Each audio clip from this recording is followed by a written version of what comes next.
How much money should you give to church? Someone literally asked me that question the other day. And I thought, I can't answer that. Are you kidding? Do you know what people think about churches and money and pastors like me? Like, I didn't want to touch that question with a 1,000-foot pole.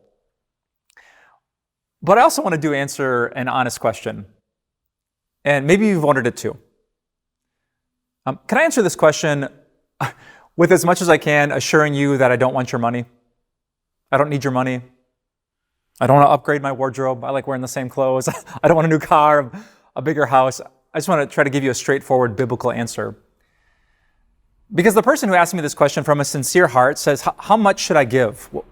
What does God want? What does generosity look like?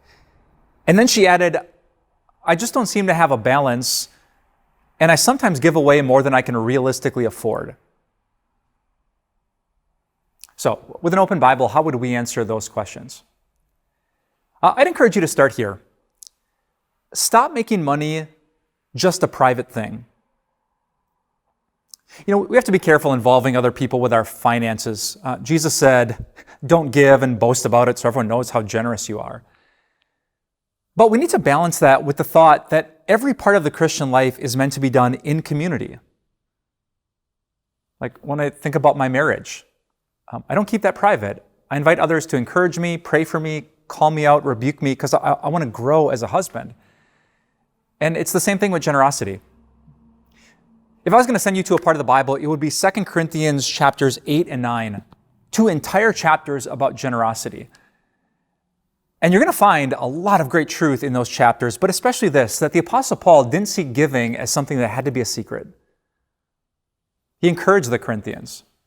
He encouraged them to give, to be generous. He used the examples of other Christians. And so maybe for lots of us, we've never even thought about this in our life, to call a trusted Christian, not to boast, but to say, hey, here's how much I make. Here's how much I give. Here's how much I spend. Here's how much I save. Do you think I'm doing this right? Invite them into your life so that you can grow as a Christian and so that maybe you don't give too much. Now, that might sound like a really unchristian thing to say, right? Didn't that poor widow that Jesus met give everything she had to live on? Is it actually possible that you could give too much to the church, that God would be disappointed in that? That seems off, doesn't it? But according to Jesus, no. Do you remember that part in the Gospels where Jesus talked about Korban? C-O-R-B-A-N? If not, it's a little bit obscure.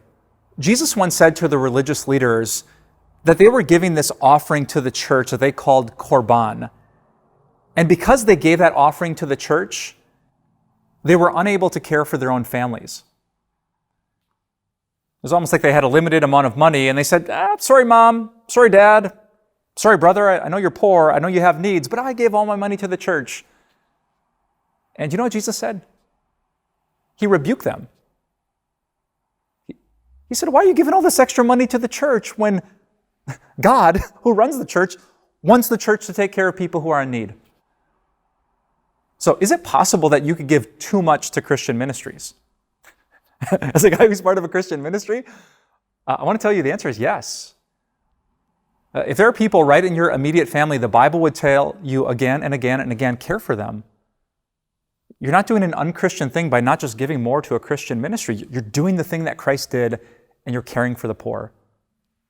So be generous. Some of you have the opposite problem. You're so scared to give. That's another devotion. But for those of you who have great hearts, be generous. Be balanced. And the best way to know if you are is bringing other people to speak into that conversation. Together we can be wise with the incredible amount of money God has put into our hands.